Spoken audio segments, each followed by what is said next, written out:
On est ravis de vous voir si nombreuses et si nombreux ce soir. C'est très encourageant. D'abord, merci pour d'avoir répondu à l'invitation de l'Administration générale de la culture et du Palace.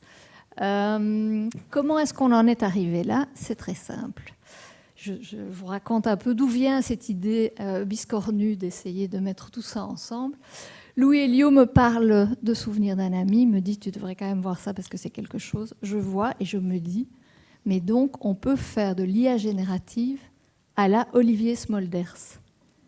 Parce qu'on retrouve l'univers d'Olivier Smolders dans l'IA générative du film.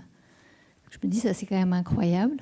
Et donc on commence à discuter, on parle du film et puis du lien et de la comparaison, en tout cas de la mise en regard avec Mort à Vignolles, et on se dit en fait c'est exactement le genre de réflexion qui nous intéresse nous à l'Administration générale de la culture dans tout le processus dans lequel on est lancé maintenant, de se dire quelle est finalement l'attitude que l'on doit avoir vis-à-vis de l'intelligence artificielle dans le cadre du travail d'une administration qui travaille avec des artistes qui vont inévitablement, à un moment, peut-être avoir affaire à l'intelligence artificielle. Donc, comment est-ce qu'une administration doit gérer ça? Et comment est-ce que les artistes eux-mêmes peuvent se retrouver dans ce nouvel univers qui est celui de l'intelligence artificielle? Donc, on s'est dit qu'on allait vous réunir tous les deux, Olivier pour parler des films et de son expérience, et puis Louis de Diesbach, qui est donc philosophe de l'éthique, c'est comme ça qu'on dit, de l'intelligence artificielle, des nouvelles technologies. Voilà, 4 livres à son actif. Après, je ferai la pub de vos deux bouquins.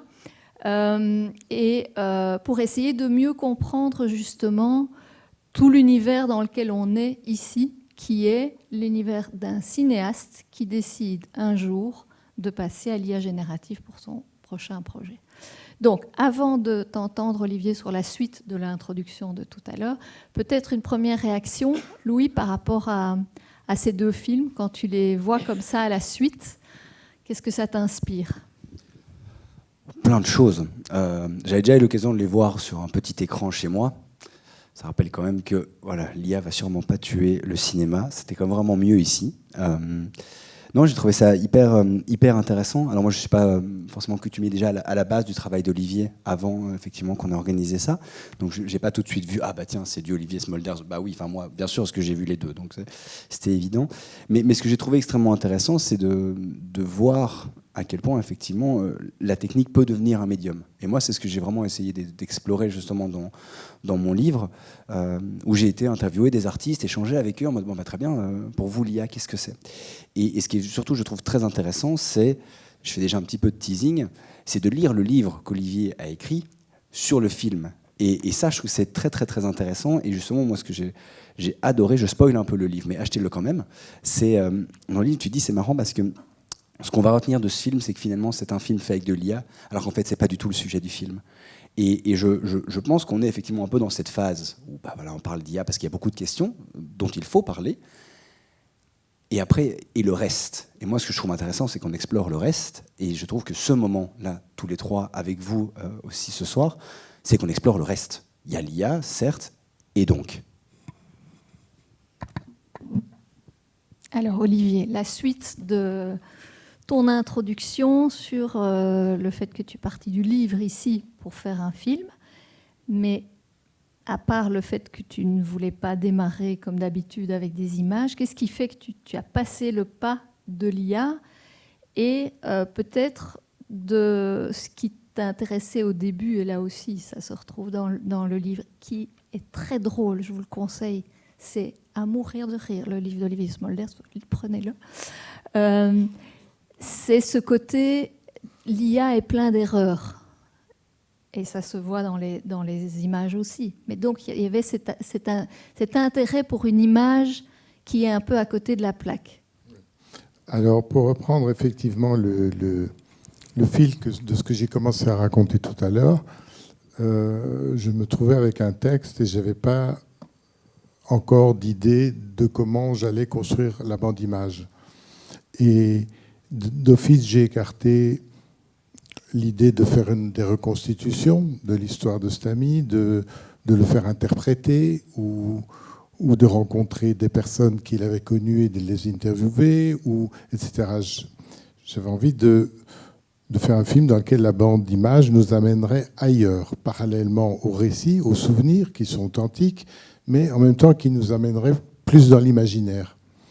Et donc, un peu par réflexe, ma première idée, c'était de faire un montage de found footage, c'est-à-dire que ce film existe dans une première version avec une bande d'images qui est faite d'anciennes photographies, de cartes postales, de tableaux de maîtres ou de tableaux d'ailleurs d'artistes inconnus, d'éléments Super 8, enfin de espèce de melting pot de toutes sortes d'images trouvées et qui constituaient alors une espèce de vagabondage visuel accompagné par la voix. En gros, ça fonctionnait, mais en même temps, c'était sans surprise. Ça me semblait que c'était assez... Ça ronronnait un petit peu. Et par ailleurs, ça manquait quand même très fort d'unité, puisque c'était des images un peu kaléidoscopiques qui venaient de partout. Et c'est à ce moment-là que j'ai eu la suggestion d'Ismaël Geoffroy Chandoutis, qui est un jeune réalisateur. Il n'est pas de la même génération que moi. On peut dire que c'est un réalisateur qui est né avec le cerveau dans un ordinateur. Donc, il a évolué avec tous les outils informatiques et il a lui-même fait des films qui travaillent l'imagerie virtuelle. Et il m'a dit, mais pourquoi tu n'essayes pas de faire une bande d'image entièrement en intelligence artificielle? J'ignorais complètement la manière dont on faisait les choses, ni même ce que cela pouvait donner. Mais j'ai gardé l'idée, puis j'ai réfléchi, puis j'en ai commencé à en parler. Tout le monde m'a dit ne fais surtout pas ça. D'abord, tu vas polluer la planète, et puis tu vas enlever du travail à tous tes collaborateurs et amis techniciens, et puis tu vas voler des images, puisque l'intelligence artificielle vole des images sur Internet, donc il y a un problème de droit, et puis en plus, tu vas devenir le serviteur des GAFA et des grosses industries numériques, etc. Bon, bref.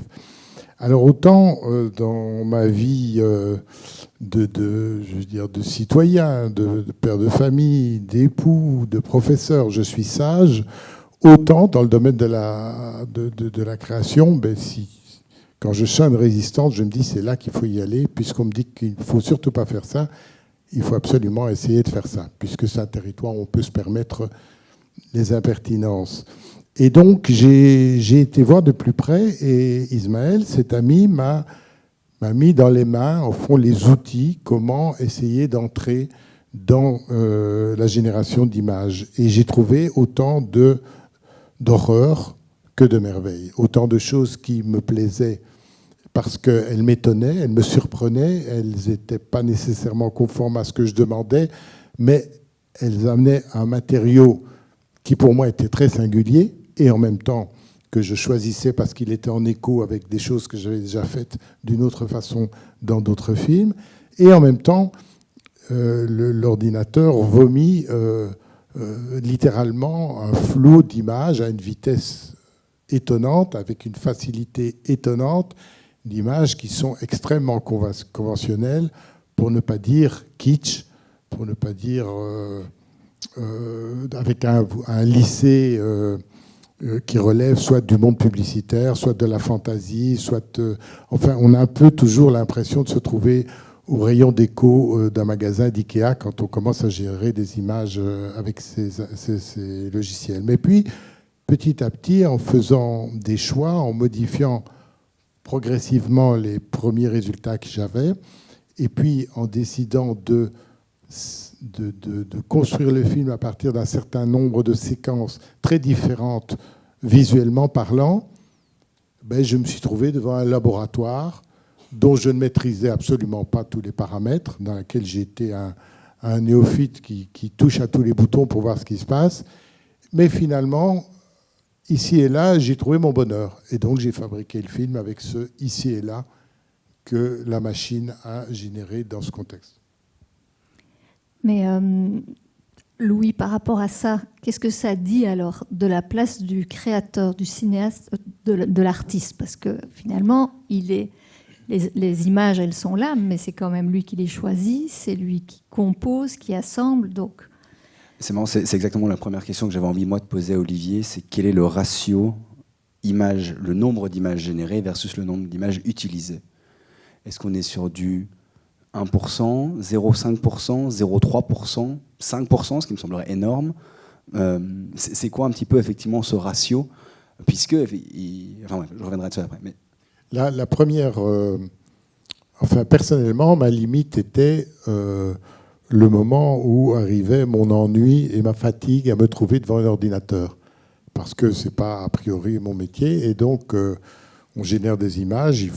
Il y en a qui vont plus vite que d'autres. Dès qu'on commence à mettre les images en mouvement, ça prend plus de temps. Il faut être plus patient. Et donc, moi, je m'arrêtais, non pas quand j'avais l'image que je voulais, mais je m'arrêtais quand j'en avais marre. Et si je peux trouver un ratio, je dirais que j'ai généré 10 fois plus d'images que ce que j'ai pris. Mais par ailleurs, je voudrais préciser aussi que dans le film, tout n'est pas en intelligence artificielle. Il y a à peu près 80%. Par exemple, la séquence avec les traits contrastés en noir et blanc de voyage avec les chameaux, etc., ce n'est pas de l'intelligence artificielle, par exemple. Et en fait, ça fait vraiment écho au travail que moi j'ai pu faire. C'est peut-être pour l'expliquer un petit peu, parce que je vais y faire référence 2-3 fois.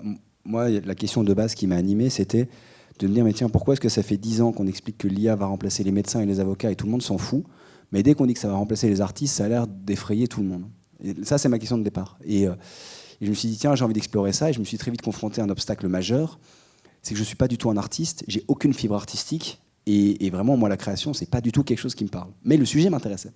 Et donc, assez vite, je me suis dit que j'allais en parler avec des gens qui ont décidé d'en faire leur métier, qui ont décidé de faire toute leur vie autour de ça. Et donc, j'ai interviewé 120 personnes, dont, je dirais, la moitié des artistes, et puis l'autre moitié des philosophes, des journalistes, des entrepreneurs, des consultants, des juristes aussi. Voilà. Et en échangeant avec les artistes, en fait, pour moi, il y a une sorte de réalisation qui est que, en gros, une œuvre d'art, c'est le produit d'une génération, d'un artisanat, qui est lui-même le résultat d'un processus créatif qui vient lui-même d'une intention, de quelque chose qu'on a envie d'exprimer. Et la réalisation, quand je vois ça, c'est qu'effectivement, et encore, tu l'expliques dans le livre, ça c'est 2024-2025, début 2025 du coup j'imagine, aujourd'hui début 2026, ce qui est là est déjà très daté, avec tout le respect que j'ai pour le film. C'est déjà très daté par rapport à ce qui se fait en intelligence artificielle aujourd'hui. Et donc, voilà, d'un point de vue génération, artisanat, ouais, c'est pas mal. Et aujourd'hui, il y a de plus en plus de trucs où les gens sont incapables de discerner ce qui est de l'IA, ce qui n'est pas de l'IA. Une étude de Deezer qui est sortie là il n'y a pas longtemps, 97% des gens sont incapables de faire la différence entre de la musique générée par IA et de la vraie musique. Donc, grosso modo, personne ne peut faire la différence. Donc cette génération est très douée, très bien. Le processus créatif, ça a été de dire, tiens, j'ai une histoire à raconter, comment est-ce que je veux la raconter? Et puis l'intention, c'est, en fait, j'ai envie de raconter cette histoire-là, et ça, par définition, ça n'appartient pas à l'IA. Et dans toutes les images, je vais choisir celle-là, ou, ce que je n'avais pas en tête, mais ce qui est aussi intéressant à explorer, je m'emmerde, je m'ennuie, donc je m'arrête là. Ce qui, par définition, ne peut pas arriver à la machine, puisque la machine ne s'ennuie jamais, n'est jamais fatiguée, peut toujours continuer. Mais tu voulais générer 1000 images de plus, tu aurais pu générer 1000 images de plus, 10 000 images de plus, 10 000 images de plus. Et donc c'est moi ça que je trouve très intéressant.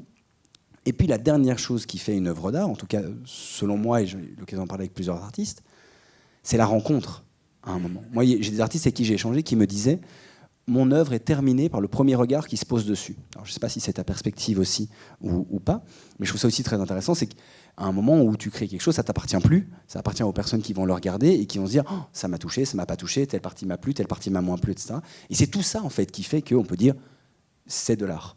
Et moi, c'est ça que j'ai trouvé très intéressant, c'est toi, tu as eu une dimension qui est profondément, je trouve, artistique, c'est d'explorer. Et ce qu'on oublie aussi quand on tape beaucoup sur l'IA et sur les artistes qui utilisent l'IA, je suis tout à fait conscient des reproches que tu as dû recevoir de tes confrères, consoeurs, mais aussi de pas mal d'autres gens. Les artistes ont toujours été les premiers à s'emparer de nouvelles technologies pour exprimer ce qu'il ou elle avait envie de dire. Et on le rappelle souvent, mais la personne qui a inventé l'appareil photo, c'est une personne qui a également posé un brevet pour le moteur à combustion. Je ne pense pas que ce soit un artiste en tant que tel. Je pense que c'est un inventeur de génie, très certainement, et c'est ensuite d'autres personnes, des artistes, qui se sont dit oh, mais par rapport à ce que j'ai envie d'exprimer, ce truc-là, c'est génial, en fait. c'est hyper intéressant, et je vais le détourner, et je vais le faire autrement, et je vais ramener d'autres trucs, etc., etc. Et donc, en fait, c'est tout ça qui fait l'artiste. Peut-être pour prendre un dernier exemple qui, je trouve, qui est hyper parlant. Aujourd'hui, on a tous et toutes dans notre poche des trucs qui prennent des photos exceptionnelles. Et pourtant, il viendrait à l'idée de personne de dire que toutes les personnes qui ont un smartphone sont des artistes. Certainement pas. Il y a autre chose. Et donc, limiter la notion de la création artistique à la technique, c'est avoir bien peu de respect, je trouve, et bien peu de considération pour ce qui fait l'art et ce qui fait les artistes. Et moi, je trouve que dans le film, c'est ça. C'est de l'exploration, c'est aller voir ce qui t'intéresse pas, ce qui t'emmerde. Mais tout ça, en fait, c'est de l'exploration pour aller porter, finalement, un message. Et ce message-là, par définition, il ne peut pas être choisi par la machine. Je pourrais rebondir sur deux choses que tu as dites. D'abord, sur la question de la datation, qu'en IA, les images qu'on génère aujourd'hui, dans 3, dans 4, dans 5 ans, elles sont déjà obsolètes, elles sont déjà datées. Et c'est pour rejoindre aussi ce que tu disais, Jeanne, à propos des déformations des corps. C'est qu'il est vrai que moi, j'ai travaillé avec la première génération de logiciels, d'interfaces qui étaient mis à disposition du grand public pour générer des images en IA. Et donc, c'était très expérimental pour les algorithmes eux-mêmes. C'est-à-dire que les erreurs d'anatomie, les erreurs de netteté, les erreurs de flou, tout ça venait en vrac quasi automatiquement avec le travail. Ayant toujours préféré dans les images, qu'elles soient, que peu importe leur origine, ayant toujours préféré la marge plutôt que la norme, évidemment, moi je me disais, il faut que je me dépêche avant qu'ils deviennent trop perfectionnés et qu'ils arrivent à faire à tous les coups une main qui a 5 doigts. Entre parenthèses, cette histoire des mains où il y a un doigt en trop ou en trop peu, ou un doigt en trop peu dans les logiciels d'aujourd'hui, maintenant c'est déjà en grande partie corrigé, mais ça a été très fort le cas au début.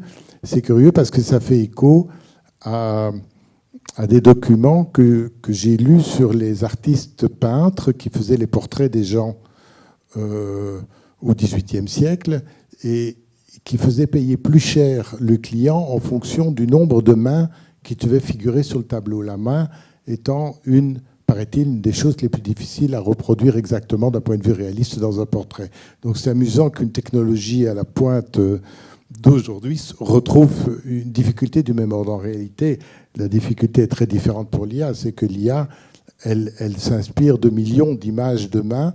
Et sur ces millions d'images de mains, il y a beaucoup de cas où la main n'est pas complète, où la main est comme ça, comme ça, comme ça. Et donc, il y a tout un apprentissage que doit faire l'IA pour comprendre exactement qu'est-ce que c'est que l'anatomie d'une main. Et donc, ceci pour rejoindre l'idée que non seulement les images ici sont datées, mais j'espère pour les futurs réalisateurs qui vont s'emparer de cet outil et qui voudront faire des choses en dehors de la norme, qu'il restera dans les tableaux de bord, parce que c'est quasi, vous êtes devant un tableau de bord d'un Boeing quand vous commencez à travailler sur ces logiciels et vous croyez que les boutons que vous allez pousser dans un sens et dans l'autre font exactement ce que vous voulez, mais ce n'est pas vrai. Le lendemain, vous essayez le même bouton, vous avez autre chose. Donc, j'espère en tout cas qu'à l'avenir, mais ce n'est pas du tout impossible, techniquement ça ne pose pas de problème, ces algorithmes ne vont pas se contenter d'aller le plus possible vers le réalisme et la norme, mais maintiendront des possibilités de diffracter les désirs de celui qui les utilise. Dans le film Souvenir d'un ami, l'image la plus réaliste, si tant est qu'elle est vraiment réaliste, c'est l'image du lion qui tourne en rond dans le salon. C'est une image qui aurait très bien pu être faite en 35 mm. Je crois qu'en termes d'efforts à fournir pour rassembler tous les ingrédients et faire ça correctement en 35, ça aurait été très compliqué. Mais en attendant, l'image, je crois, dans l'ensemble, est globalement assez réaliste, assez correcte, assez conforme de ce qu'on aurait pu avoir. En attendant, c'est à mes yeux, en tout cas, une image assez pauvre dans le film, à côté d'autres images qui se trouvent dans le récit. Donc, personnellement, moi, ce qui m'intéresse dans l'IA, que je considère comme un outil comparable à n'importe quel autre outil, c'est plutôt ces malfaçons. Mais, même si, et là, je renvoie à des problèmes qu'on n'évoque pas vraiment ce soir, puisqu'on parle de l'IA en lien avec la créativité. Les problèmes de l'IA sont en réalité tout à fait ailleurs, dans des problèmes effectivement, de pollution, de manipulation des masses. Donc l'IA a beaucoup d'autres problèmes en dehors de la création.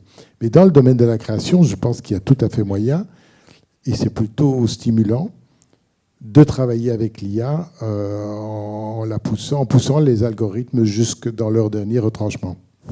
Mais justement, moi je trouve que la notion de la norme, c'est hyper intéressant. Ce que tu dis, c'est, je vous fais une confession, mon livre s'appelle Faussaire algorithmique, mais ce n'était pas mon titre initial. Mon titre initial, c'était S'arracher à la statistique. Mais mon éditeur m'a fait comprendre que c'était vraiment pas terrible et que ça allait faire peur aux gens, le terme statistique, et que donc je devais changer. Ce que j'ai finalement accepté de faire, surtout parce que j'avais pas trop le choix. Mais je trouvais que la notion de s'arracher à la statistique, je pense que c'est justement ce qu'on va apprendre, ce qu'on va attendre des artistes, parce que justement, outre toutes ces questions dont on pourra parler dans la création, moi ma crainte, c'est que justement, quand tu vas avoir des modèles qui sont hyper perfectionnés pour créer que du statistique, du catalogue IKEA, de l'image entre guillemets parfaite, je pense que ce que tu as fait, tu vois, si jamais quelqu'un voudrait le faire avec une IA dans 5 ans, ce serait très difficile. Je pense que ça va être hyper compliqué parce que tu vas avoir des modèles qui vont te dire mais attendez, excusez-moi, un caméléon, c'est pas du tout comme ça en fait. Donc non, je vais pas vous créer un caméléon avec une tête de souris et qui sera bleu, rouge, machin. Non, évidemment que non. Et by the way, il a pas autant de pattes, etc., etc. Ça, la norme du caméléon, c'est ça. Donc je pense que ce que tu as fait, avec justement peut-être des modèles qui n'étaient pas encore parfaits au sens de la reproductibilité du réel, je pense que ça va devenir très difficile à faire. Et cette notion de norme, pour moi, elle est très dangereuse au niveau de l'IA, au niveau de la richesse culturelle qu'on pourrait créer. Et si tu regardes même au niveau de la musique, ce qui est généré par IA, tu l'as déjà entendu 1000 fois. C'est pas, ce qui ne veut pas dire que c'est pas bon. C'est toute la question du formatage. Exactement. Et j'allais dire, mais ça en revanche, et ça c'est, je pense qu'il faut bien réaliser, c'est pas propre à l'IA. On n'a pas attendu l'intelligence artificielle pour industrialiser la création artistique. Je pense qu'un des plus grands oxymores, c'est industrie culturelle et créative. La création ne devrait pas être industrialisée, c'est pas l'objectif. En tout cas, j'ai pas l'impression. Et pourtant, on essaye d'industrialiser. Et ça, Adorno et Horkheimer l'écrivent en 1945 dans un truc qui s'appelle La dialectique de la raison, où ils parlent justement de cette volonté de fournir aux masses de la culture de masse qui n'est potentiellement à ce moment-là plus de l'art. Est-ce qu'on peut aborder un élément qui, à mon avis, est quand même une préoccupation pour certains d'entre vous dans la salle, c'est la question des métiers. Tu l'as dit, hein, on t'a dit tu ne peux pas faire appel à l'IA, c'est quelque chose qui va entraîner la suppression d'un certain type de métier, etc. Comment est-ce que tu réagis, toi, par rapport à ça ? Je pense que dans le domaine du cinéma, en tout cas, les outils, on n'a pas attendu l'IA pour créer des outils qui réduisent, qui réduisent parfois, et si on le veut, la participation de nombreux collaborateurs à un projet de film. À partir du moment où, enfin, je me souviens quand j'ai commencé moi à faire des films, c'est tout juste si je pouvais approcher la caméra moi-même. Peut-être une petite caméra 16, une Bolex quand on était à l'Assas, mais après, dès que je tournais en 35, il y avait un cadreur, il y avait un assistant, il y avait un chef opérateur, et puis l'équipe du son, etc. Or, petit à petit, avec l'arrivée des petites caméras numériques à très haute définition, avec l'arrivée des enregistreurs de plus en plus perfectionnés, de plus en plus légers, de plus en plus faciles à utiliser, surtout avec l'arrivée des logiciels de montage. Ensuite, maintenant, les logiciels de montage font aussi de l'étalonnage très très bien. On peut mixer. Bref, un réalisateur qui serait autodidacte et qui voudrait travailler avec peu d'argent et peu de collaborateurs peut quasi faire un film du début à la fin sans demander l'aide de personne. Ce qui est à la fois une excellente chose parce que moins vous avez de collaborateurs, moins vous avez de discussions à avoir pour expliquer ce que vous voulez faire. Et en même temps, c'est évidemment une catastrophe, puisque le cinéma est par excellence un art dans lequel c'est la combinaison des savoir-faire, des compétences et des talents des uns et des autres qui constitue une œuvre collective. Donc le tout est pour chacun de naviguer dans ces nouveaux outils, dans ces nouvelles possibilités. Pour le cas de Souvenir d'un ami, c'est un film qui s'est fait avec excessivement peu d'argent et donc il y a très peu de collaborateurs. Mais toi, ça t'a pesé d'ailleurs. Ça t'a pesé, cette solitude dans ce cadre-là? Non, ça ne m'a pas pesé parce que je suis de nature solitaire, mais c'est sûr que si j'avais eu plus de moyens, j'aurais plus demandé l'aide de collaborateurs. Ici, il y a effectivement quelqu'un qui a travaillé à la bande sonore, quelqu'un qui a fait le mixage, quelqu'un qui a fait l'étalonnage, mon camarade Ismaël qui m'a accompagné à la réalisation d'une certaine façon à propos de l'IA, mais c'est tout, c'est très peu. Et ce qui met aussi certains cinéastes, c'est pas vrai pour tous les films, c'est vrai pour certains films, mais pour un film comme celui-là, dans une situation comparable à celle d'un écrivain. Il est seul devant sa feuille quasi, et donc il a intérêt à tout le moins d'avoir quelques amis auxquels envoyer de temps en temps sa copie pour recevoir quelques claques avant pour être un peu d'imprimer. Et toi, Louis, qu'est-ce que tu peux répondre à cette préoccupation légitime, mais en même temps, voilà, ça fait partie de l'évolution aussi. Oui, c'est ça. Je veux dire, on n'a pas attendu l'IA pour essayer de faire toujours plus avec moins. Donc ça, c'est plus l'histoire du capitalisme, grande histoire également, donc voilà. Et le fait que le progrès technique supprime des emplois, c'est également l'histoire. Moi, je ne connais pas d'allumeur de réverbère et je ne pense pas que ce soit fondamentalement un problème. En revanche, la vraie question, c'est quand l'éclairage public est arrivé, qu'est-ce qu'on a fait des allumeurs de réverbère? Et ça, c'est pas du tout une question technique. C'est une question politique, idéologique, sociale, éthique, philosophique. C'est pas une question technique. Donc je pense que là, il y a effectivement beaucoup de questions à se poser. Après, de façon plus générale, dans le monde de l'entreprise, que je connais pas mal aussi, aujourd'hui, ce qu'on appelle la job apocalypse, donc le grand remplacement de tous les emplois par de l'IA, ce n'est pas une réalité. C'est beaucoup repris dans les médias, etc., mais ce n'est pas une réalité. Il y a 2-3 métiers qui sont plus à risque. Je pense notamment à la traduction, où effectivement, il y a un gros shift même du métier lui-même, etc. Je pense qu'effectivement, pour certains jeunes, c'est parfois plus dur de se faire engager, mais à mon avis, c'est quelque chose qui va être assez court terme, parce que les boîtes vont vite se rendre compte que pour former des seniors, il y a un moment, il va falloir recruter des juniors. Donc, aujourd'hui, le grand remplacement par les IA, j'y crois pas beaucoup, et notamment, et ça, il y a pas mal d'études qui reviennent là-dessus, c'est pas parce qu'une intelligence artificielle est capable de faire 10 tâches qu'elle peut remplacer un individu qui fait ces 10 tâches. Surtout parce que, pour rappel, quand une IA est capable de faire 10 tâches, elle fait souvent 10 tâches en vase clos, en mode, voilà, est-ce que tu peux faire ça? Le monde de l'entreprise, et je peux imaginer que ce soit pareil, voire même pire dans le monde de la culture, c'est un bordel. Il faut mettre les gens d'accord, c'est toujours compliqué, il y a des trucs qui passent pas, etc. Et en fait, gérer le chaos total du monde d'une entreprise, donc un chaos qui est très humain, moi je trouve ça hyper chouette, en fait, ça requiert de l'humain. Alors je ne sais pas si c'est une bonne nouvelle ou une mauvaise nouvelle, mais en tout cas, donc voilà, ça c'est une première chose. L'autre chose sur laquelle je voulais revenir, et que je trouve intéressant dans ce dont tu parles, c'est aussi une certaine forme de démocratisation. Je pense qu'aujourd'hui encore, et c'est peut-être encore plus le cas aujourd'hui qu'il y a 50 ans, ou qu'il y a un siècle, ou pire encore avant, si jamais vous vouliez devenir artiste, vous aviez intérêt à avoir vachement de thunes sur le côté, quoi. Ou alors vraiment la chance de venir d'une famille où on ne se posait pas trop de questions et c'était d'accord, mais je pense qu'aujourd'hui, en tout cas, des enfants ou des ados qui viennent voir leurs parents en mode voilà, moi vraiment, je veux faire de la peinture, je pense que les parents sont moins rassurés que si jamais ils disent je veux aller à l'université pour faire le droit, médecine, etc. Et de nouveau, on peut être d'accord avec ça, pas d'accord avec ça, il y a beaucoup de choses, mais je trouve que la démocratisation de l'accès à la création artistique, je trouve que c'est une très bonne nouvelle. Justement pour certaines et certains qui voudraient se lancer là-dedans, qui n'auraient pas forcément les moyens et qui peuvent justement expérimenter beaucoup à peu de frais et pour ensuite potentiellement se révéler et se lancer là-dedans, ce que je trouve assez chouette, alors qu'avant vraiment je pense que pour dire voilà je vais vivre de la peinture, vous avez quand même vachement intérêt à faire déjà partie d'un réseau, avoir un certain niveau social, etc. que je pense qu'aujourd'hui, en tout cas, j'espère que c'est plus facile aujourd'hui qu'il y a un siècle, et j'espère que ce sera plus facile encore demain qu'aujourd'hui. On va peut-être prendre des questions, s'il y en a. Est-ce que vous avez des questions pour Olivier ou Louis, suite à la projection? Oui, là, il y a une question. J'arrive. En allant, je veux quand même signaler que le premier film, qui date de 1998, commence par un carton qui filme Solitaire. Comme quoi.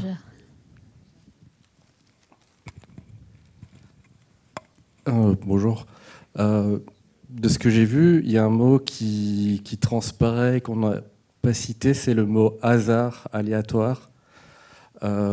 Justement, la caractéristique de ces premiers algorithmes d'IA, c'est d'être surprenant et donner des résultats. Et quelle est la part de plaisir que vous a donné toutes ces surprises dans la fabrication de votre film ? C'est difficilement quantifiable, mais je peux donner des exemples. Dans le film, il y a une thématique liée aux oiseaux et aux papillons. J'ai jamais donné comme prompt, comme instruction à l'IA de me faire des images avec des oiseaux ou avec des papillons. Alors, entendons-nous, l'IA a généré certaines images avec des oiseaux, des corbeaux et avec des papillons, et je l'ai encouragé dans ce sens. Donc après, j'ai développé... Mais comment l'IA savait que c'était des motifs que j'affectionnais beaucoup? Alors, il y a une amie qui m'a dit, mais c'est parce que tu parles toujours des insectes que tu adores, et tu parles des oiseaux. Or, ton téléphone est dans ta poche. Et ils entendent tout. Ils enregistrent tout. Donc, ce n'est pas du tout étonnant quand tu commences à chipoter sur ton ordinateur. Et c'est la raison pour laquelle j'ai développé ces thématiques sans vraiment les expliquer, parce que ces oiseaux ne sont pas expliqués dans le texte ni rien. Donc, ils font partie d'une espèce d'univers qui s'est mis en place, qui s'est développé au fil de mes choix ponctuels à partir des images. Il y a ça. L'autre chose, c'est que j'ai déjà fait plusieurs films qui travaillent la morphogénèse, c'est-à-dire la manière dont les formes se constituent dans l'univers, que ce soit végétal, minéral ou organique.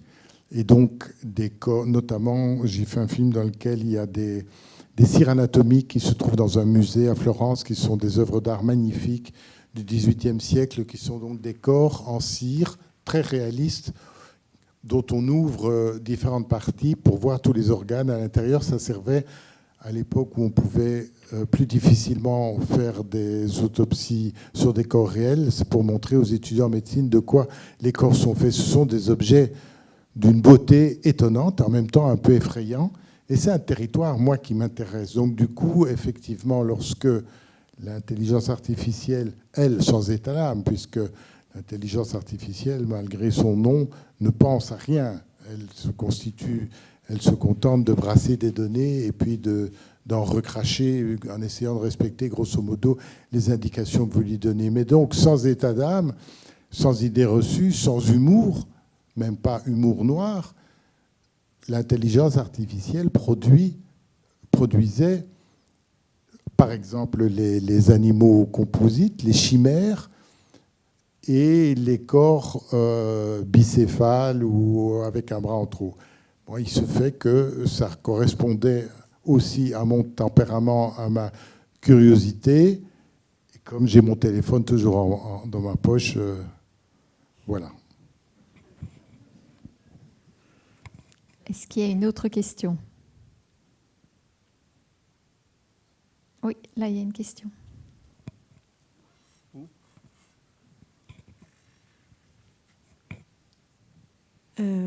Moi, j'avais une... Enfin, je ne sais pas si c'est une question, mais je me demandais, en fait, dans les images que vous avez générées avec l'IA, la dimension morbide, en fait. On a, dans les images, on a l'impression qu'il y a des lambeaux de peau, et par rapport au premier film, où on est dans cette morgue et on a comme des écorchés qui ressurgissent, je me demandais si cette dimension un peu troublante, parce que on a l'impression de ressentir en fait la mort partout dans ces images, même dans leur côté lissé, etc. C'est assez... moi, c'est ce qui m'a troublée dans ce second film par rapport au premier film qui annonce la mort, mais qui finalement nous montre éminemment la vie, à part cette séquence très troublante. Donc voilà, c'était juste une question sur l'esthétique que vous aviez générée.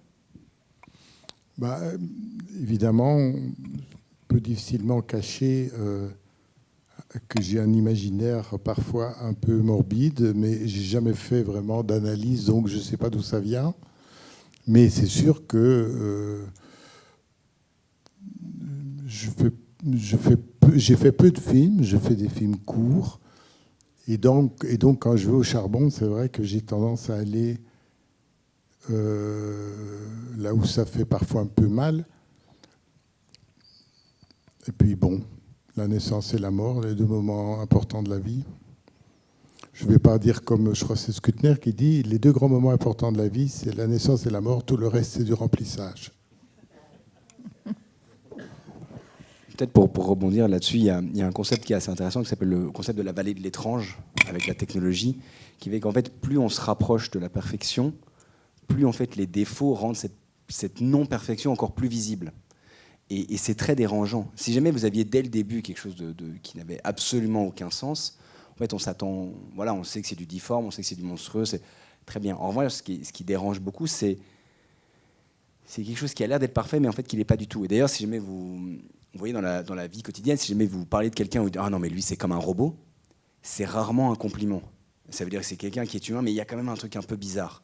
Et là en fait quand vous voyez des robots ou des choses qui sont un peu robotiques dans des films ou ce genre de choses, il y a ce truc où c'est la vallée de l'étrange, c'est ce truc où ah c'est presque ça, mais je suis gêné, mais je sais pas exactement pourquoi, mais c'est pas vraiment de l'humain et je me rends bien compte qu'il y a quelque chose qui me gêne. Et ça je pense que c'est quelque chose qui se voit aussi beaucoup dans le film, voire même c'est très poussé. Mais en revanche, je voulais peut-être, j'allais dire vous rassurer, mais je ne suis pas sûr que ce soit très rassurant. L'IA peut faire du très positif, peut vomir du positif, sachant que l'IA pompe quand même beaucoup sur Instagram et d'autres réseaux sociaux, etc., où les gens vraiment mettent en scène leur vie, où tout va bien. Vraiment, l'IA peut gerber du positif, et des papillons et des pétales de fleurs, comme voilà, beaucoup. Sur cette même idée, c'est la raison pour laquelle, dans mon goût personnel, la séquence avec les enfants dans la cour de récréation est plus intéressante que la séquence avec les chimères. Parce que, on connaît bien ces photos de classe, de groupe et tout ça, on en trouve énormément sur Internet. Et là, c'est ça. Et en même temps, il y a, au départ, même avant que les visages commencent à être vraiment déformés, il y a une sorte d'étrangeté, comme si ces enfants étaient un peu tous des zombies. Il y avait un film comme ça, hein, c'était... En fait, tous les enfants dans ce film, en noir et blanc, ce sont des martiens qui viennent envahir la Terre. Ils ont tous des regards fixes comme ça. Et il y a quelque chose de ça ici. Les enfants, ils se ressemblent tous, en même temps, ils sont un peu différents. Comment ? C'est celui-là, le village des damnés ? Et là aussi, je dois dire que ce n'était pas une demande de ma part que les visages soient de plus en plus déformés. C'est un peu comme si on mouillait son pouce et puis qu'on donnait un coup d'humidité sur un dessin. Alors, j'ai quand même monté pour que ça soit progressif dans ce sens-là, mais c'est l'IA qui a généré sans que je le veuille. Comme moi, je racontais l'histoire de bagarre et de disputes, ça m'a semblé juste par rapport à ce que je racontais, je l'ai construit comme ça. Mais là où je te rejoins, c'est qu'au départ, cette séquence-là me semble meilleure parce que plus singulière, plus étrange. On ne voit pas tout de suite exactement où est le souci. Alors moi, j'ai une question un peu intéressée venant d'une institution publique qui finance les créations. À Louis, d'abord, est-ce que tu penses que le fait d'exiger la transparence sur le recours à l'IA, c'est suffisant ? C'est le processus dans lequel on est maintenant. C'est-à-dire que si des cinéastes viennent déposer un dossier, ils doivent expliquer s'ils ont eu recours à l'IA pour la confection du dossier et s'ils vont l'utiliser pour le film. Et ça se passe aussi pour les demandes de soutien en musique, dans d'autres secteurs. Est-ce que ça, c'est suffisant pour qu'on se dise, ben voilà, on va vivre avec ça ? Ou est-ce qu'on doit pousser la réflexion jusqu'à se dire, ben, à un moment, on ne peut pas accorder le même niveau de soutien public à un film qui est fait avec de l'IA à 80% qu'à un film qui est fait avec de l'IA à 15%. C'est le cas dans certains pays et c'est vraiment une réflexion qu'on a au niveau d'une administration.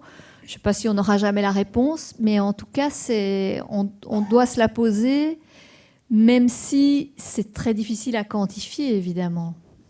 Oui, et surtout que l'IA, on est quand même encore qu'au début. Il va y en avoir de plus en plus. Et quand vous parlez d'IA, on parle de quel type d'IA? Parce qu'il y a de l'IA qui est non générative, qui peut... Non, on parle de la générative. Hein. Mais je pense que c'est important de bien dire ça. Et quand on parle générative pour tout, ou pour la musique, ou pour l'image, ou pour le texte, etc. etc. Donc, on n'est qu'au balbutiement. Et aujourd'hui, par exemple, il deviendrait assez impensable de dire aux gens, tiens, si jamais vous avez utilisé un correcteur orthographique, dites-le. En fait, oui, bien sûr. Et donc, l'IA va quand même arriver à beaucoup, beaucoup d'endroits. Moi, ce que je trouve intéressant de poser comme question, mais c'est plus dans des échanges, c'est l'IA, d'accord, mais pourquoi? Et donc, si jamais c'est vraiment l'IA pour des perspectives de réduction de coûts, ce qui est une réponse valable, c'est pas très joli, mais je l'entends. Je veux dire, il y a des pressions économiques partout. D'accord, mais donc il n'y a aucune perspective artistique. Ah non, pas du tout. Bon, bah alors, pour moi, il y a moins d'incitants à financer ça qu'en revanche, un projet qui utiliserait l'IA comme un médium. Moi, c'est un petit peu la différence que je fais. C'est ce que vous utilisez l'IA comme un outil, et en gros, vous avez tout en tête et vous utilisez l'IA pour projeter ce à quoi vous avez déjà pensé, ou est-ce que vous utilisez l'IA générative comme un médium, où là, en fait, ce qui est intéressant, c'est notamment la capacité hallucinatoire de l'IA. Cette capacité à parfois faire des corrélations qui ont beaucoup de sens d'un point de vue statistique, mathématique, vectoriel, mais qui en fait sont surprenantes pour nous, pauvres humains.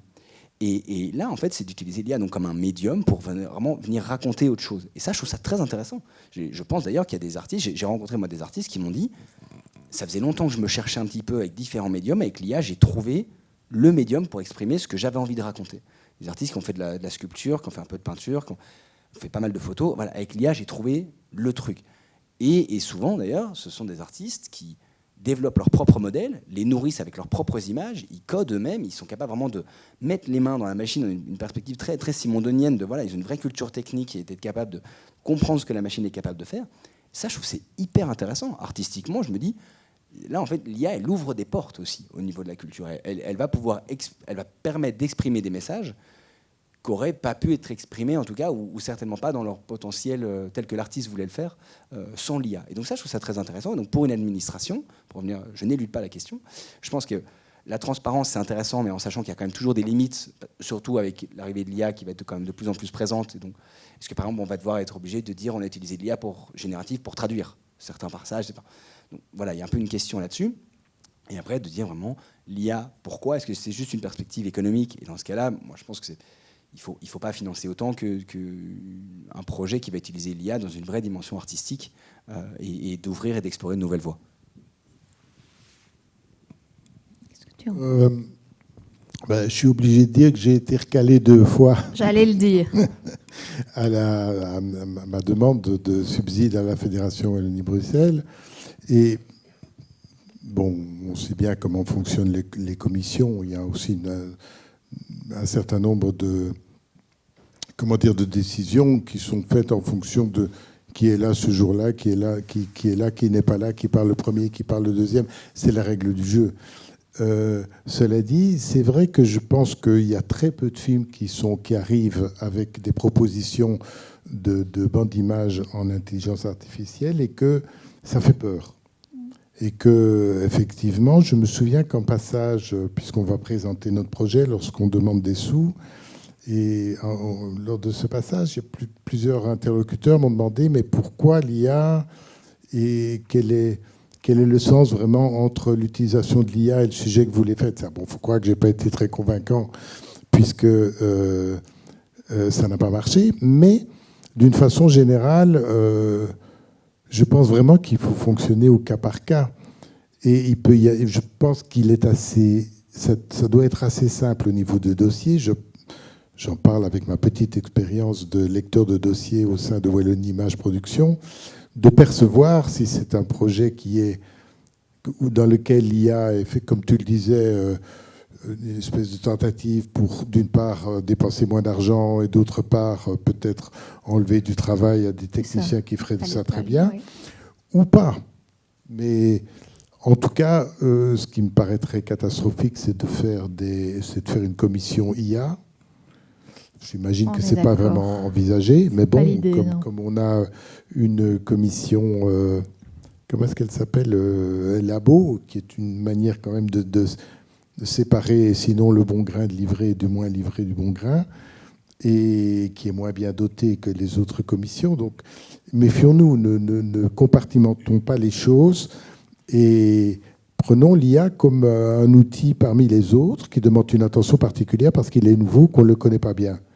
Mais on regarde, on lit le dossier, l'aspect créatif du dossier, on regarde comment dire, le projet de production aussi. Et à mon avis, ça doit apparaître assez clairement. Oui, mais en Si fait, juste pour compléter, ce qui était intéressant, quand moi j'ai vu Souvenir d'un ami, j'ai demandé à lire l'avis qui expliquait qu'on avait recalé le projet. Et ce qui m'a quand même rassurée, c'est que ce n'était pas du tout sur le fait qu'il y avait un recours à l'IA. Il y avait des éléments qui n'étaient pas clairs, ça manquait de ceci, ça manquait de cela. Mais cet aspect-là, il n'est pas entré dans les discussions. Et donc, je me suis dit, mais ça, c'est bien, parce qu'en fait, on ne peut pas, nous, être administration dans cette posture-là, avec une commission qui dit pas d'IA, c'est bien, et IA, c'est pas bien.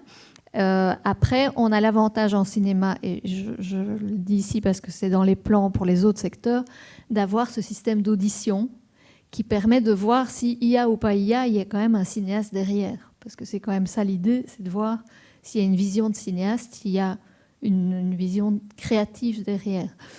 Maintenant, voilà, dans tous les secteurs, ce n'est pas nécessairement possible de la même manière. En musique, c'est très compliqué.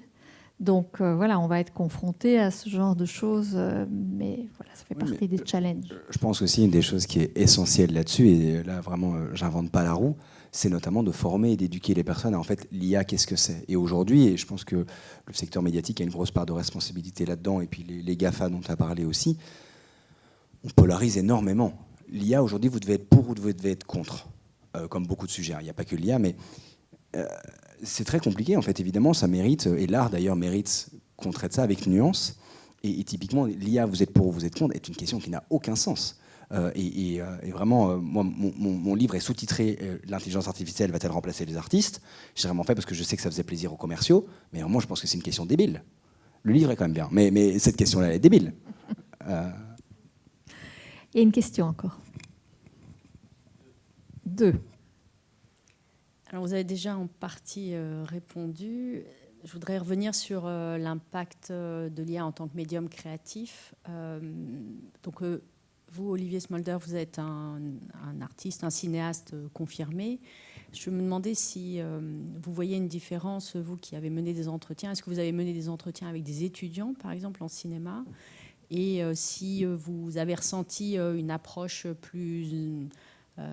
une approche différente par rapport au médium IA de la part des étudiants, des jeunes qui essayent d'exister dans le monde de la création. Est-ce que vous sentez des différences d'approche face au médium au-delà donc des exemples que vous avez présentés de la part d'artistes qui s'engagent pleinement à explorer l'IA?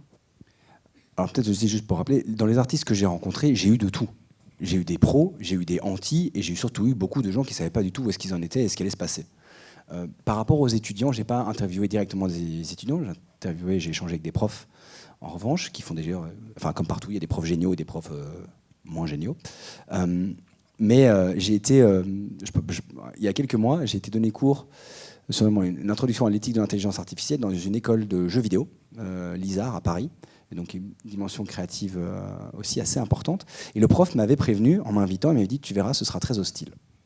Ce qui est toujours éminemment réjouissant quand on rentre dans une classe. Et ça a duré 3 heures. Et en fait, ils n'étaient pas forcément hostiles. Ils étaient en revanche extrêmement bien documentés. Ils posaient de très très bonnes questions. Je pense que c'est probablement une des meilleures classes que j'ai eues. Et en revanche, quand je leur ai dit qu'on m'avait dit qu'ils seraient hostiles, ils m'ont dit « ah non, on n'est pas hostile contre vous. On est hostile parce qu'en revanche, généralement, quand on vient nous parler d'IA, c'est des développeurs de logiciels qui viennent nous vendre leurs trucs. C'est pour ça qu'on est plutôt hostile à l'IA. » Je pense que chez les étudiants, vous avez, je ne pense pas que ce soit fondamentalement une population qui soit hyper différente de la population générale. Vous avez des gens qui sont pour, des gens qui sont contre, des gens qui trouvent que c'est très pratique, des gens qui trouvent que c'est pas intéressant. Moi, la seule chose que j'aurais envie de recommander aux artistes, en étant bien conscient du caveat de si ils ou elles peuvent le faire, mais vous savez, quand vous écrivez un bouquin qui s'appelle « Bonjour ChatGPT », la première question que tout le monde vous pose, c'est « Est-ce que vous l'avez écrit avec ChatGPT » C'est une question qui est extrêmement légitime. Et je réponds toujours non. Non pas parce que je ne crois pas dans le potentiel rédactionnel de la machine. Vraiment, je sais que ChatGPT peut pondre des pages et des pages de texte, et que c'est d'ailleurs pas si mal écrit, très loin de là. Mais je n'utilise pas la machine parce qu'en fait, j'adore écrire. Et donc, je sais très bien que la machine pourrait probablement écrire même potentiellement mieux que moi. Ça, je vous laisse juge. Mais juste, j'adore écrire. Et donc, ça n'a aucun sens pour moi de laisser à la machine le fait de faire ce que me fait kiffer. Vous savez, moi, je connais des gens, j'ai déjà entendu des gens qui m'expliquent qu'ils utilisent l'IA, par exemple, pour... ils disent « Ah, mais c'est génial, parce que du coup, ça raconte des histoires à mes enfants. » Je me dis « Mais ce que vous n'avez vraiment pas compris, c'est qu'en fait, enfin en tout cas, ou alors, moi j'ai 2 enfants qui ont 3 ans et 4 ans et demi. Vraiment, mon fils de 3 ans, alors certes, c'est pas un produit fini, mais il n'empêche, je peux lui raconter 15 fois la même histoire, il s'en fout. C'est pas l'histoire qui importe. C'est le fait que je sois là, pleinement là, et que je raconte l'histoire. Je crois que le contenu de l'histoire, vraiment, il s'en cogne. Et donc, qu'est-ce que vous avez envie de déléguer à la machine? Et pour moi, c'est un peu la grosse question que pose le livre. C'est finalement, qu'est-ce qu'on a envie de délaisser à la machine? Et donc, en tant qu'artiste, de nouveau, grand caveat, si économiquement vous pouvez vous permettre, ce qui est une des grosses questions qu'on a effleurées, mais qu'est-ce que vous voulez déléguer à la machine en tant qu'artiste? Si jamais vous déléguez tout à la machine et qu'en fait vous faites que cliquer sur un bouton, vous n'êtes plus un artiste. Vous êtes un automate, c'est pas grave, bienvenue dans le système capitaliste, mais il n'empêche que vous n'êtes plus un artiste. Si jamais vous déléguez tout à la machine, si en revanche il y a un geste, un œil, une volonté, une intention, là en revanche il y a plein de façons d'utiliser l'IA, mais qu'est-ce que vous avez envie de lui faire faire? Et ça, en fait, c'est la grande question qu'on peut toutes et tous se poser, même en dehors de la création artistique. Hein. Je veux dire, c'est vrai dans le monde de l'entreprise, c'est vrai dans la sphère familiale, si vous racontez des histoires à vos enfants avec l'IA. Mais je pense que c'est ça qui est finalement très intéressant à creuser. C'est qu'est-ce qu'on va laisser à l'IA et pourquoi? Oui, qu'est-ce qui reste comme plaisir humain à effectuer telle tâche ou telle Il y a tâche. une journaliste que je cite dans le livre, elle a tweeté il y a quelques mois, elle disait « C'est terrible parce que on m'avait promis des IA qui feraient la lessive et le ménage pendant que moi je pourrais aller faire de la peinture et écrire des poèmes. Et aujourd'hui j'ai des IA qui écrivent des poèmes et qui font de la peinture et je me retrouve toujours à faire ma lessive. » Ça, c'est le gros hold-up de la Silicon Valley. Et ça, c'est un vrai problème. Si jamais on a effectivement des IA qui peuvent faire la lessive et le ménage, bah, très bien. Et à ce moment-là, c'est probablement ma citation préférée sur l'IA, Simone de Beauvoir, 1948, pas sur l'IA, mais très, très transposable. Elle écrit « Je me demande ce que font les hommes de tout ce temps qu'ils gagnent. » Ça, c'est la grosse question sur l'IA. Qu'est-ce qu'on va faire de ça? Si on veut utiliser de l'IA à fond pour gagner 20 minutes, pour scroller 20 minutes de plus ou pour jouer à Candy Crush, je ne suis pas certain qu'on ait vraiment besoin de gagner du temps. En revanche, si on va gagner 20 minutes pour lire une 16e fois ou une 17e fois cette même histoire à mon fils qui adore cette histoire-là, bah, c'est trop bien en fait. Oui, on peut gagner du temps pour faire ça. Ça vaut la peine. Il y avait encore des questions. Oui, bonsoir. En fait, pour pousser un peu le bouchon plus loin, pour revenir à une dimension peut-être plus artistique et revenir au film, est-ce que tu as pensé, Olivier, à utiliser l'IA pour le montage du film? Ça veut dire que, a priori, l'IA génère quelque part du concret virtuel, mais le montage, c'est l'association, c'est la mise en regard de 2 plans qui font sens. Où est-ce que l'IA pourrait se situer et est-ce qu'elle peut se situer à cet endroit dans la notion de montage? Et est-ce que tu y as pensé? Est-ce que tu as essayé? Et on t'écoute. Alors, puisqu'on est dans les citations, j'en ai une pour poursuivre sur ton élan. C'est une citation de Skutner qui écrit ce qui est important dans un collier, ce ne sont pas les perles, c'est la ficelle. Alors, c'est une citation qui a ses limites, puisque j'imagine que vous préféreriez avoir un sachet avec des perles fines plutôt qu'une bobine de fil. Mais ça veut quand même dire quelque chose par rapport à ce dont tu parles, c'est-à-dire par rapport au montage. C'est-à-dire qu'un film, c'est d'abord une mélodie. Une mélodie, c'est la manière dont on compose les images et les sons au montage. Et ça, pour ce qui me concerne, c'est chasse gardée. On ne touche pas. C'est mon plaisir. Donc, à aucun moment, je vais demander à une IA de me proposer quoi que ce soit dans le montage, puisque c'est là que se construit la mélodie. Et donc, c'est là que se construit le dialogue entre celui qui fait le film et celui qui va le recevoir. Et donc ça, c'est private. On peut prendre 2 dernières questions ici. Oui, allons-y. Bonsoir.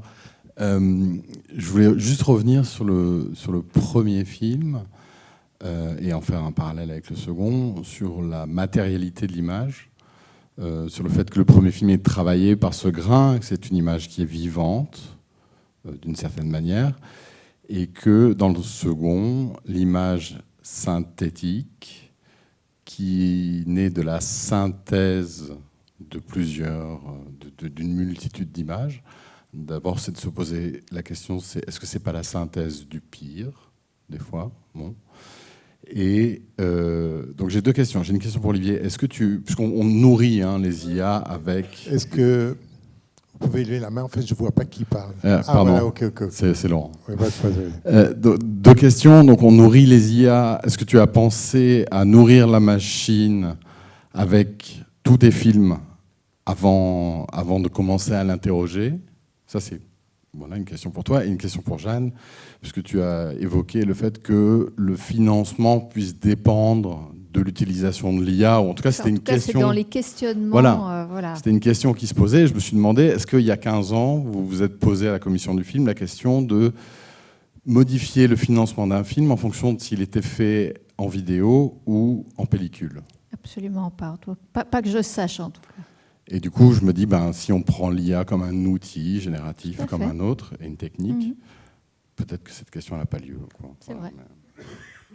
Du coup, j'ai oublié la première question. Qu'est-ce que c'était? La synthèse du pire. Oui. Non, est-ce que tu as nourri la machine oui, avec... Non, parce que j'ai pas pensé nourrir l'IA avec des images que j'aurais faites ou avec des films anciens, parce que ça aurait demandé justement une infrastructure, une mise en production plus lourde. C'est un travail de plus longue haleine qui demande l'intervention de plus de moyens, en fait, de plus de collaborateurs, de plus de moyens. J'ai pas pensé, mais Ismaël, avec qui j'ai travaillé, m'a dit, mais oui, tu devrais faire ça pour ton prochain film, tu encodes tous tes films, et puis tu mettras les idées, et il va te faire des images à ta façon. Mais je suis pas très enthousiaste, à vrai dire, à cette idée. Dernière question ici. Oui, bonjour. D'abord, je voulais féliciter pour ces 2 films que j'ai découverts. Moi, je suis spectatrice. Alors, voilà, c'est très intéressant d'entendre vos réactions, vos réflexions. Mais en tant que spectatrice, je réfléchissais, qu'est-ce qui m'a le plus touchée aujourd'hui, ce soir, devant les films? C'est le moment où il y avait un plan fixe sur un de tes parents qui regardait la caméra. Il se sentait filmé. D'abord, il regardait la caméra, puis il y avait tout un sentiment qui évoluait d'un léger sourire, un peu d'humour. Et ce moment, ces quelques moments-là, c'est peut-être ceux qui m'ont le plus touchée de tout ce que j'ai vu. Cette présence, cette naissance de toute une série de sentiments. Enfin voilà, je découvrais quelqu'un devant moi. Et si un jour l'intelligence artificielle arrivait à copier ça, là, moi, j'ai l'impression que je perdrais tout mon plaisir d'aller au cinéma. Alors, sachez que souvent, dès qu'on commence une question avec si un jour l'intelligence artificielle peut, demain. Généralement, demain. Tout ce que vous pourriez imaginer, vraiment, l'IA va probablement être capable de le faire. Techniquement, souvent, il n'y a quand même pas tellement de barrières. En revanche, ce qui est très intéressant, c'est de se dire qu'est-ce que ça nous fait quand on sait que c'est de l'IA? Parce qu'en fait, ça change tout. Le film que vous avez regardé ce soir, Souvenir d'un ami, c'est bien, on ne vous avait pas dit que c'était de l'IA. Ça aurait pu être des super effets spéciaux, un super travail, un geste. Est-ce que ça aurait changé quelque chose? Probablement. On partage une anecdote qui est un petit peu liée à ça, que j'aime bien raconter parce qu'elle est quand même un peu marrante. Je ne sais pas si vous vous souvenez donc, de la cérémonie d'ouverture des Jeux Olympiques de Paris. Donc là, il y a 1 an et demi. Et surtout, le dernier tableau, Céline Dion, La Tour Eiffel, l'hymne à l'amour. Incroyable, je sais, vraiment super. Et donc, elle chante. Et 2 jours plus tard, il y a des vidéos YouTube qui sortent, etc. Céline aurait été augmentée ou assistée par IA. Et on le sait, hein, Céline Dion avait des problèmes de voix, etc. On n'était pas sûr qu'elle pourrait chanter, etc. Et donc là, évidemment, c'est le genre de choses dont Internet raffole. Et dans les commentaires, les gens se lâchent, etc. Et il y a notamment un commentaire, moi, qui m'a beaucoup fait sourire, quelqu'un qui disait « Et dire que j'ai pleuré ». Et dire que j'ai pleuré. Et c'est marrant, parce que d'un seul coup, c'est comme si, en fait, les larmes étaient, en fait, ne valaient pas la peine d'être versées. La performance, en fait, ne méritait pas que la personne se lâche complètement, soit touchée, etc. Alors pour rendre à Céline ce qui lui appartient, fake news. Aux dernières nouvelles, Céline a bien chanté toute seule comme une grande sur la Tour Eiffel, mais il n'empêche que c'est quand même assez intéressant de ce que ça nous dit de notre rapport à l'IA. Il y a une autre étude là, qui est sortie il n'y a pas très longtemps sur le rapport que les gens avaient justement à ça. Quand ils écoutent une musique, ils disent « Ah, j'aime bien. Ah, mais c'est de l'IA. » Tout de suite, 65% des gens déclarent l'aimer moins. 30% s'en foutent et 5% d'un seul coup aiment plus. Des gens un peu chelous, mais il n'empêche. Mais 65% automatiquement n'aiment pas. Et c'est intéressant parce qu'en fait, c'est quelque chose qu'on voit déjà dans d'autres choses, notamment le sport. Il y a Coluche qui disait « Non, mais de toute façon, s'ils se dopent tous, c'est pas grave. Hein, c'est pareil s'ils se dopent tous. » Bon. Mais en fait, on n'est quand même pas content. On n'a pas envie de ça. Ce qu'on attend des sportifs, et c'est aussi vrai pour les artistes, c'est une authenticité, c'est une sincérité. C'est en fait une connexion que vous pourriez avoir avec l'artiste ou avec le sportif, alors qu'en fait, pour lui ou pour elle, vous n'êtes personne. Mais il y a ce truc, on attend de la sincérité de la part des artistes. Et donc, en fait, il n'y a pas que le résultat final qui compte. En fait, l'histoire compte beaucoup. Moi, ce qui m'a le plus touché dans le souvenir d'un ami, c'est pas les images. Alors que vraiment, je vous assure, moi, j'étais venu pour ça. Enfin, moi, je fais quand même... L'IA, c'est un peu mon boulot. Donc, j'étais venu pour ça. Mais en fait, ce qui me touche surtout, c'est l'histoire. Et encore plus quand Olivier en reparle, de retrouver sur cette lettre, ce dessin, etc., toute l'histoire de ce que ça ramène. Moi, c'est ça qui m'a surtout touché. Et de dire, mon Dieu, mais à quel point cette personne a pu compter pour Olivier pour que, plusieurs décennies plus tard, il lui dédie ça. Moi, c'est ça que je trouve incroyable. Et ça, par définition, une IA ne peut pas le vivre. ChatGPT qui dit « Ah, moi j'ai connu un ancien GPT hyper sympa, ça, je fais un film. » Ça n'a pas de sens. Moi, c'est ça que je trouve très touchant. Et ça, par définition, l'IA, elle ne pourra pas nous retirer ça. Et donc, en tant que spectatrice, j'aurais envie de vous dire, ne vous en faites pas. Il y aura encore plein de façons dont les êtres humains et les artistes pourront vous émerveiller. Pour rebondir là-dessus, la notion de la sincérité et la notion de l'émotion que procure le cinéma est toujours sont des notions toujours extrêmement ambiguës. Je vous donne un autre exemple qui rejoint ce que tu as raconté. J'ai fait un film qui est le portrait d'un photographe hongrois disparu à Budapest en 1945. C'est un documentaire et le film contient des extraits de son journal intime, contient ses photographies, etc. Bref. Et je fais ce film et un des premiers spectateurs que j'ai est un ami cinéaste. Je lui montre le film et il me dit « Mais oui, c'est très bien, ton photographe il est intéressant, ses photos intéressantes, c'est bien monté, etc. Mais pourquoi tu passes 3 ans de ta vie à faire un film sur un cinéaste qui est parfaitement inconnu, que personne ne connaît ?» Bon. Et je lui dis « Mais est-ce que tu as imaginé que peut-être ce photographe n'existait pas ?» Alors il met un temps de pause, il me dit « Comment, il n'existe pas ?» Mais je dis « Non, c'est un film de fiction. » Il me dit bah, alors c'est génial. Il adore.